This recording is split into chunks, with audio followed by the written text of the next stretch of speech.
নীর নাহি দারবি অনলে নাহি দাহবি রাখবি তোর তমালের ডালে আমার দেহখানিকে যেন তোরা জলেও ভাসিয়ে দিস না। কেন জানিস সখী? ভাসতে ভাসতে গিয়ে যদি মথুরার ঘাটে লাগে প্রাণ মধু হারাই হারাই বলে বুকে জড়ায়ে ধরবে সখীরে বেঁচে থাকতে যারে সুখ দিতে পারলাম না মরার পূর্বে আর তারে আমি দুঃখ দিতে চাই না। তাই বলি আমার দেহখানিকে নিয়ে তোরা তমাল দলে তুলে রাখবি। সখীরা বলে হারে রাই, দীর্ঘদিন একটা মরা দেহ যদি গাছের ডালে যদি আমরা তুলে রাখি তোর দেহটা তো পচে যাবে রে, পচে যাবে। আর পচা দেহে সর্বপ্রথম কাক এসে তোর দেহখানিকে পচা দেহটাকে ভক্ষণ করবে, তখন তুই কি করবি রাই? রাধারানী কেঁদে বলছে ওরে ললিতায় ও বিশাখা আমি কাকের পায়ে মিনতি করে বলবো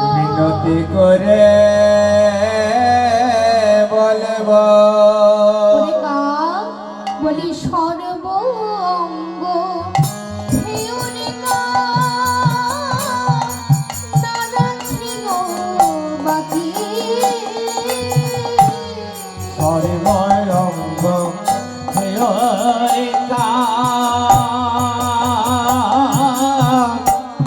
তারা খেয় শুধু কৃষ্ণ দন দেখো দুটি আঁখি কৃষ্ণ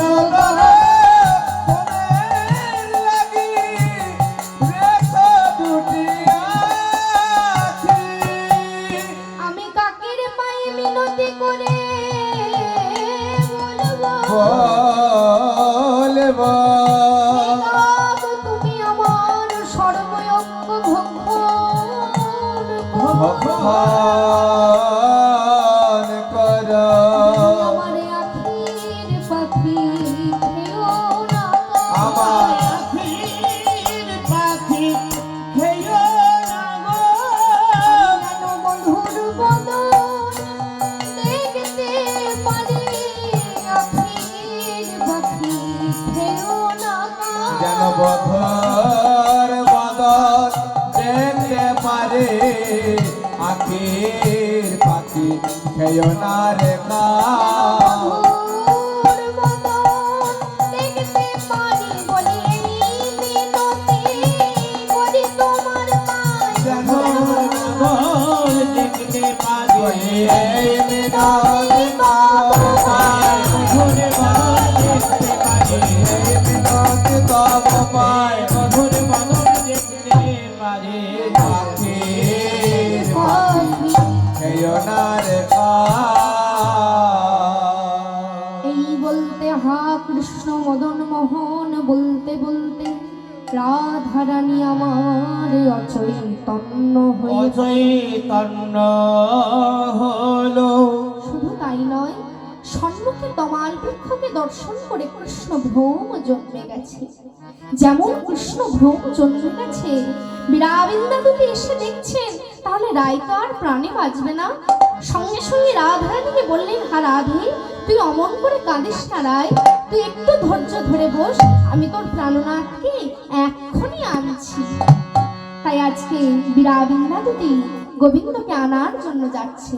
আর বললেন ওরে রাধে তোর চরণ ধুলি ছাড়া তো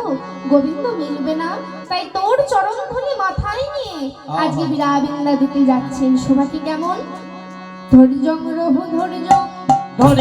রাহু ধরিয়া নবগচ্ছাম রায়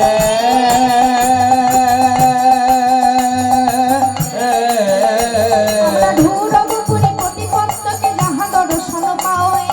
ভূত ভূতি পতিত পক্ষে তাহা জল পাই দুরবপুরি প্রতিপদাকে যাহা দর্শন হয় আজ যাই রে যাই রে যাই রে যাই রে গরমে নিতুতে যাই রে এই গরমে নিতুতে যাই রে বাহু সুন্দর দোলাইয়ে গরমে নিতুতে যাই রে বাহু সুন্দর দোলাইয়ে গরমে নিতুতে যাই রে বাহু সুন্দর দোলাইয়ে গরমে নিতুতে যাই রে বাহু সুন্দর দোলাইয়ে গরমে নিতুতে যাই রে বাহু সুন্দর দোলাইয়ে জয় রাধে শ্রী রাধে বলে বাহু সুন্দর দোলাইয়ে জয় রাধে শ্রী রাধে বলে বাহু সুন্দর দোলাইয়ে জয় রাধে শ্রী রাধে বলে গরমে নিতুতে যাই রে যাই অতি ভদ্রং অতি ভদ্রং অতিভদ্রামি অতিভদ্রা অতিভদ্রামি অতিভদ্রা অতিভদ্রামি অতিভদ্রা অতিভদ্রামি অতিভদ্রা কোন পর গমনা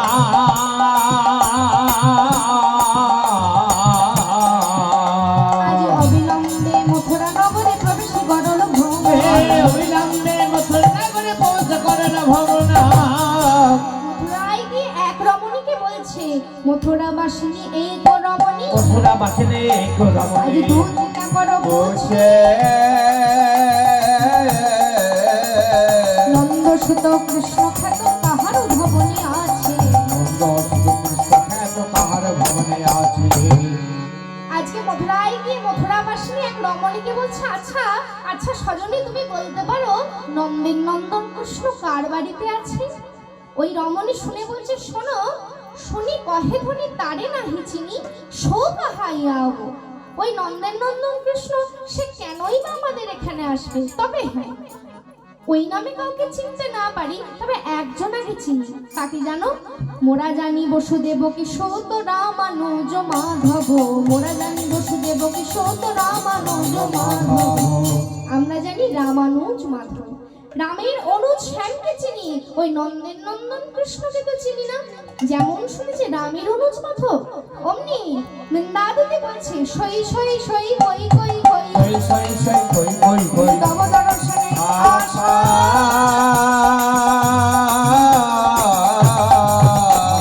যদুনন্দন কহে যাও যাও হইতে উচ্চ আশা যদুনন্দন কহে যাও যাও হইতে উচ্চ আশা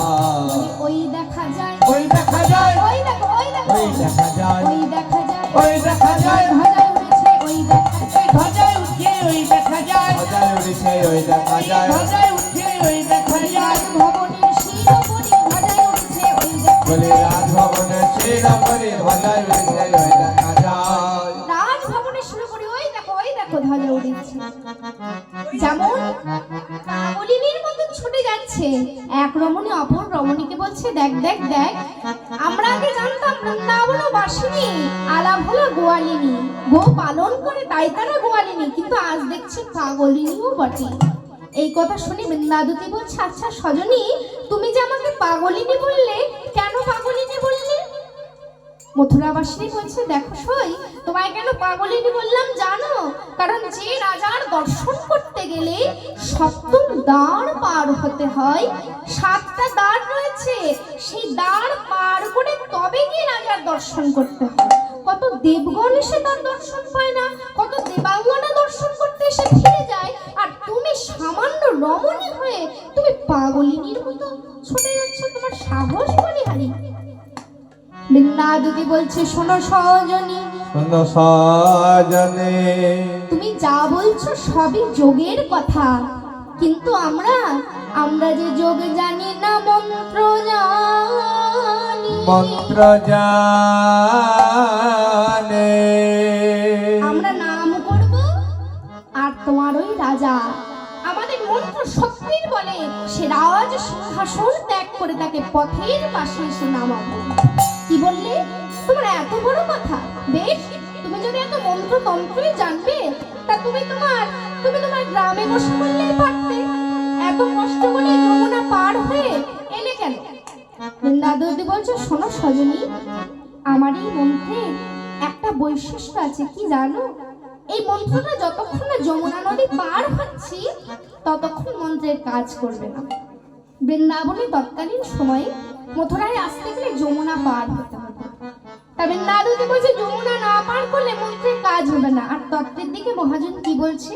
এই যে জীবাত্মা আর পরমাত্মা এই জীবাত্মার পরমাত্মার মধ্যে যতদিন কামনা বাসনার নদী থাকবে ততদিন পরমাত্মা লাভ করা যাবে না। তাই সেই চাওয়া পাওয়া কামনা বাসনার নদী পার করতে পারলেই পরমাত্মা লাভ হবে। তাই বৃন্দাবতী বলছে আমরা নাম করব। কি নাম? কোথায় রাধা রমণ মদন মোহন কৃষ্ণ মেনে কয় হে রাধা রমণ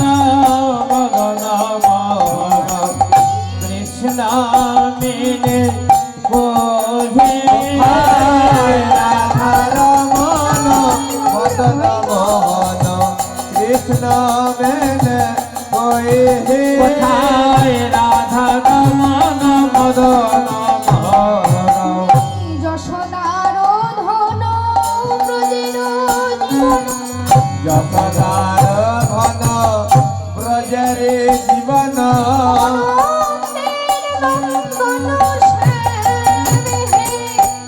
যশোদারে ধন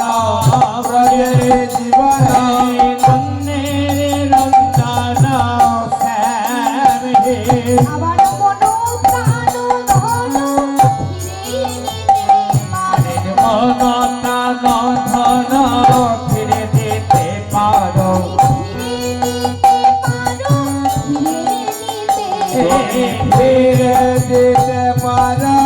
ফিরে দিতে পারো ফিরে দিতে পারো ফিরে দিতে পারো ফিরে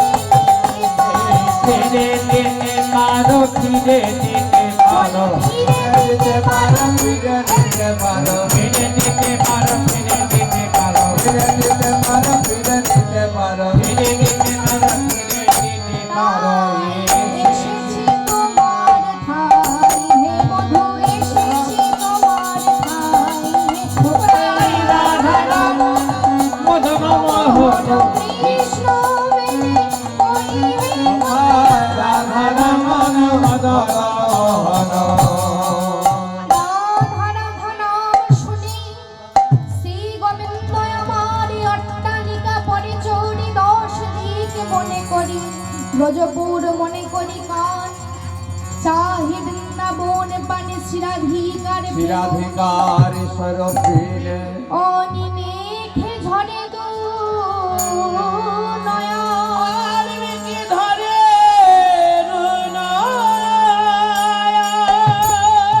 কুল শিলতে আগিয়া যে মনে সপিল হিয়া যে মোর কপিল হে